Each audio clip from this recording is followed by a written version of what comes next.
Marissa's day didn't start well. Her head was pounding with pain, and all she wished for were to be far away from the noisy office, preferably by a cool river or by the sea. Marissa imagined the gentle waves rolling onto the sand and the warm sun tickling her shoulders, and relaxed a little. But she didn't have much time to daydream. Her boss was waiting for the quarterly report. Marissa was his favourite, the most responsible and punctual of his subordinates, practically his right hand, and this unspoken title did not give her peace, so Marissa constantly felt the burden of responsibility. Suddenly the office door opened, and her assistant, Abby, announced that a visitor had come with a personal matter. Marissa was surprised. "Strange, I'm not expecting anyone, but okay, tell her to come in." Marissa straightened her back, adjusted her hair with a barely noticeable movement, and slipped her feet into her shoes, which she had kicked off under the table to relax a little. A woman about 10 years younger than Marissa entered the office. She introduced herself as Jessica and looked challengingly at Marissa. "I came to tell you to leave Zachary alone," the visitor boldly declared, and every word echoed unpleasantly in Marissa's head. "How am I bothering him? And why should I leave my own husband?" Marissa calmly asked, although she was very surprised by the demands of the stranger. "Because you're keeping him. You're no longer young, and he feels sorry for you. That he loves me." Gasping for breath, in the midst of her emotions, Jessica explained that she was an orphan who had fallen madly in love with Zachary, Marissa's husband. Zachary felt the same way, but he was unable to be with Jessica because of his wife, who refused to let him go, citing an incurable illness or some other reason. According to Jessica, poor Zachary was completely tormented, torn between his feelings and his duty. "And besides, we're going to have a child," Jessica shouted so loudly that the entire office heard her. "Get out of our way! Don't leave the child fatherless! You're already getting old. Why do you need a husband who's only with you out of pity? Give him freedom. He's still young at heart. Let him be happy." Marissa couldn't hide her surprise. She was certainly disappointed that Zachary had prepared such a gift for her on their 10th wedding anniversary. But on the other hand, the situation seemed funny to her. "Don't worry, I'll talk to my husband today. It's time for me to go to a nursing home, and he still has his whole life ahead of him. Go, and I'll take care of everything," Marissa said, looking at the confused girl with a smirk. When Jessica left the office, Marissa tiredly leaned back in her chair and closed her eyes again. She and Zachary had been married for 10 years, and at first didn't think about children, focusing on their careers. A couple of years ago, they finally decided it was time to have a child, but it didn't work out. Marissa thought it was because of stress, as both she and her husband had stressful jobs. But then she decided to check their health. And just yesterday she picked up the results of their tests, where it clearly stated that Zachary cannot have children. That's why Jessica's story about her pregnancy cheered Marissa up, and now she most wanted to talk to her husband and see his reaction. Marissa, citing poor health, left work early and went home. "We need to talk seriously," her husband began as soon as Marissa entered the room. "Jessica came to see you today."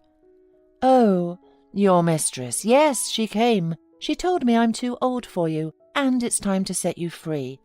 And she also mentioned that she couldn't resist your charm and was now waiting for a child from you."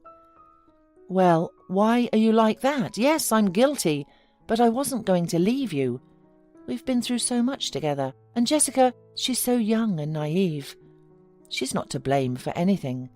If she offended you, I'll talk to her and she'll apologize." Marissa felt herself starting to boil with anger. Not only did his mistress have the audacity to come to her workplace and say all that, but her husband clearly thought she was a complete fool. "Zachary, do you even hear yourself? I don't need her apologies on your continued presence in this house," pack your things and leave immediately before I start a real scandal." Zachary lowered his head and went to pack his things. Already standing at the threshold with his bag, he hesitated and made one more attempt to fix everything. "Marissa, let's not get too heated. Maybe we can somehow fix everything. I still love you." "My dear hubby, I have said everything, and besides, what are you talking about? You have a child on the way." "Oh yes, the child," sighed Zachary. "Then of course it's better for me to leave." He opened the door, but Marissa suddenly called out to him and handed him the test results. She advised him to study them more carefully and slammed the door in front of him. She heard Zachary didn't leave, and apparently trying to understand what was written in the document. When he finally realized, he began screaming hysterically and pounding on the door in a fit of hysteria. "Marissa, what does this all mean? Explain it to me." "That's not my question, Zachary. Let your darling Jessica explain to you who the father of her child is. Leave me alone," Marissa shouted through the closed door. After hearing Zachary call the elevator and leave, Marissa felt a moment of sympathy for him. However, she quickly remembered that he wasn't worth it. Suddenly she realized how tired she was from the day's events. She went into the guest room, lay down on the couch, covered herself with a big fluffy blanket, and finally allowed herself to cry. It was so painful to realize that she had been betrayed. Marissa reminisced about how she and Zachary had bumped into each other on the street almost 12 years ago. At the time, he was a clumsy and nearsighted medical student who knocked a box out of her hands. Despite his nervous stuttering, Marissa had helped him to believe in himself, and he eventually underwent laser eye surgery and transformed into a confident and handsome young doctor. Marissa's friends envied her for having such a great partner, but Marissa believed him, because Zachary had always said that he loves only his Marissa. The betrayal of her husband had deprived Marissa of her last strength, and this could not help but affect her work. Her boss, a very fair leader who valued his employees, noticed this and, with a tone that tolerated no objections, sent Marissa to rest by the sea. Marissa tried to choose a quiet place away from popular noisy resorts. For the first few days she simply lay on the beach, enjoying the warm rays of the sun, the gentle sea breeze, and the sound of the waves. But after a few days she became bored and began discreetly observing the other vacationers. Her attention was particularly drawn to a young man, about 25 years old, who was dashing towards the waves with childlike enthusiasm and frolicking on the shore with the children. Some kind of freak, thought Marissa, or wild. Has he never seen the sea before? An adult, but behaves like a boy. On the one hand, the young man's behaviour caused her bewilderment, but on the other hand, Marissa was interested in observing his childishness. His unbridled energy plunged Marissa into childhood, when she too could allow herself to be just as spontaneous. Maybe Jessica was right, and I really did turn into an old woman, Marissa unexpectedly thought to herself. In the evening, Marissa began to feel sad and went to the nearest bar. Although she had avoided such places for a week, the thought that she had become too boring and old depressed her, and she decided to act against her principles and try to have some fun in a noisy company. At the bar she noticed the same guy from the beach. He also noticed her and even waved, inviting her to sit next to him. Marissa pretended not to notice and took a seat at the other end of the bar. "Hi," she heard next to her. "May I sit down?" Marissa looked up and saw the same young man again. Unexpectedly for herself, she agreed and let the guy sit down. He introduced himself as Cameron, and she also said her name, trying to seem as indifferent as possible. "I noticed that you didn't really like how I behaved today on the beach. I know that I acted like a child, but that's really how I felt. The first time at the sea." "Are you serious?" Marissa was surprised. Cameron nodded and told her that his parents insisted on the trip. The guy lived in a small town and immediately after school started working with his father in an auto repair shop. After 5 years of work without vacation, his parents decided to make a gift to their son on his 25th birthday and forcibly sent him to rest in these beautiful places. Cameron asked if Marissa had been to the sea before, and she simply replied that she had been several times. Marissa could, of course, say that she was a successful and mature woman who had visited many resorts around the world, but for some reason she did not want to elevate herself in front of this naive working man. Somehow, imperceptibly, they got to talking, even though they had nothing in common, except for loneliness and a love for the sea.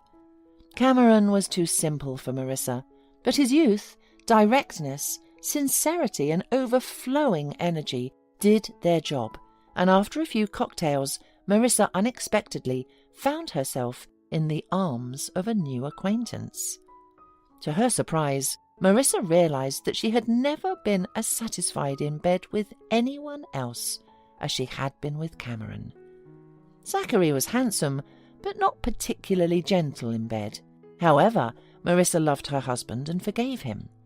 Now, looking at the sleeping Cameron, she could not understand how she could have lived like this before. By morning, the fog of passion and alcohol in her head had cleared, and the woman looked at things realistically. She understood that these relationships had no future. Yes, they were good, but that was it, and everyone had to return to their usual life. Marissa cautiously slipped out from under the covers, left Cameron's room, and then gathering her things, left the hotel the same morning. She was ashamed of her escape because Cameron didn't deserve it, but she could not act otherwise.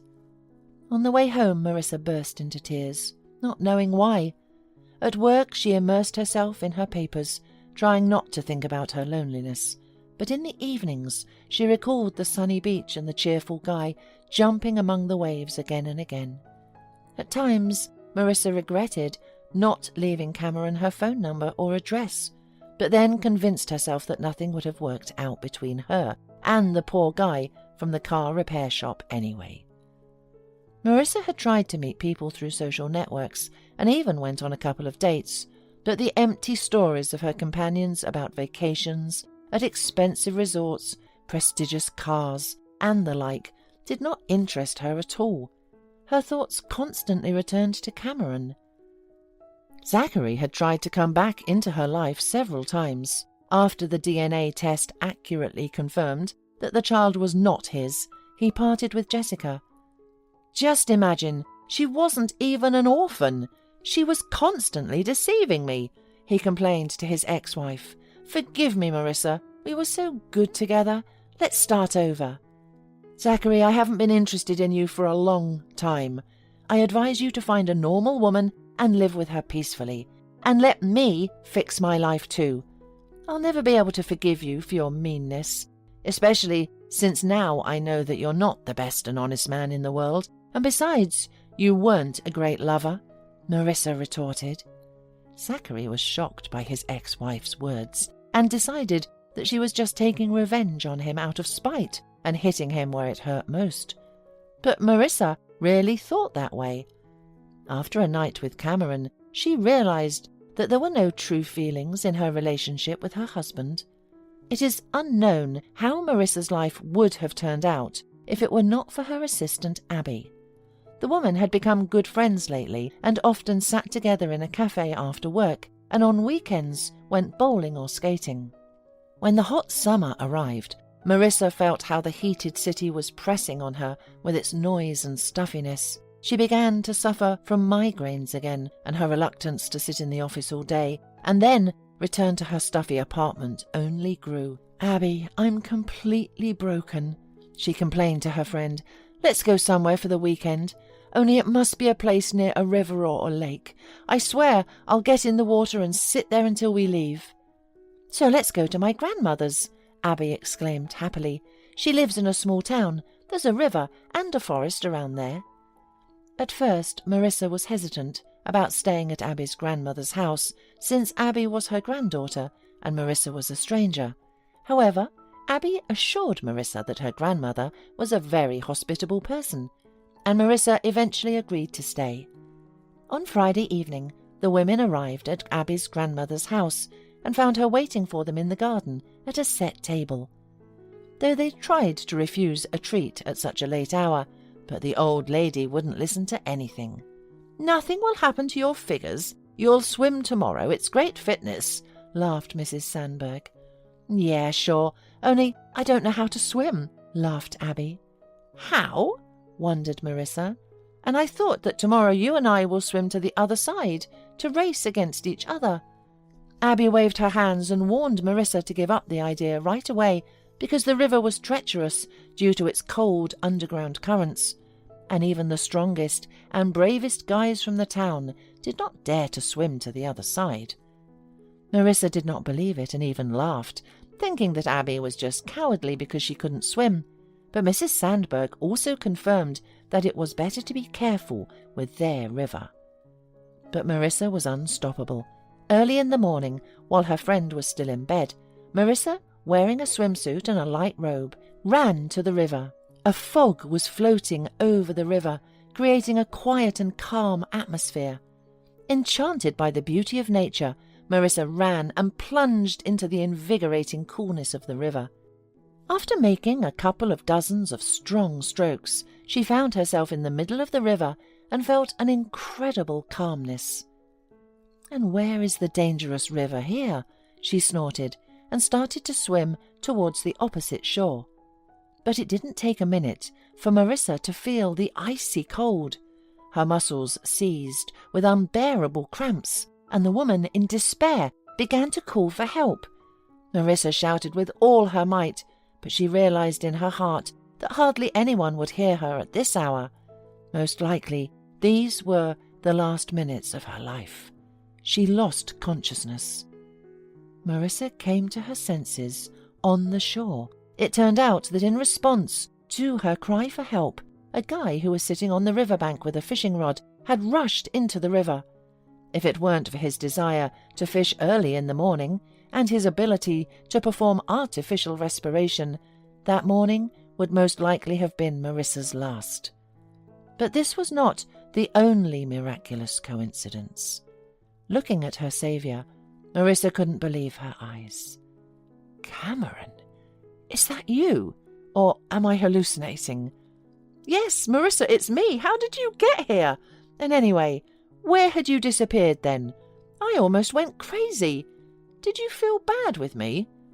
Marissa looked at Cameron shyly and confessed she had never felt as good with anyone as she did then, and she was just scared. An hour later, they sat on the spacious terrace of his house, eating delicious apple pie and drinking tea. "Son, maybe you should introduce us after all," Mrs. Beasley reproached her son. "This is Marissa, my fiancée," Cameron confidently replied. Marissa even coughed in surprise. "She came here yesterday and stayed at Mrs. Sandberg." Mrs. Beasley was surprised why her son's fiancée didn't stay in their house. Cameron calmly lied, saying that Marissa follows strict rules and refuses to live under one roof with her fiancé before the wedding, and therefore, in his opinion, they needed to get married as soon as possible. "And don't you want to ask me?" Marissa whispered in protest. "Didn't you remember that you already agreed? We're submitting the application the day after tomorrow. Mum, she is probably just overheated in the sun," Cameron smiled. "I thought so," Mrs. Beasley smiled, shaking her head. A noisy wedding took place in the town a month later.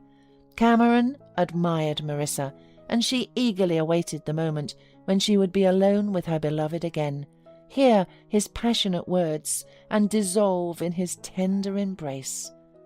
The young couple were so absorbed in each other that they thought they were alone, and only their love and happiness reigned around them. 9 months later, Marissa gave birth to a son for her husband. That's how one scandalous visit from a brazen mistress sharply changed Marissa's life. I should probably thank Jessica, the young mother thought, when she first held her baby born from her beloved man.